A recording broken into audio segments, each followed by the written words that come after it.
Alright mga tol, so panoorin natin tong tricks ni Sir na walang halong daya.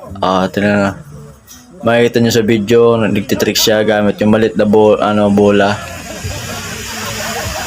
Ayan, tuwang-tuwa yung mga kasama niya sa kanyang tricks.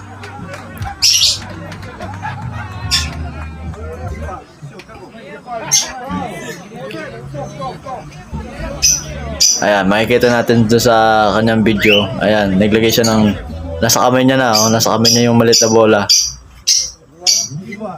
Tapos papipiliin yung mga kasama niya kung saan. Tapos sa kanya ilalagay yung maliit na bola. Ayun, ilagay niya na.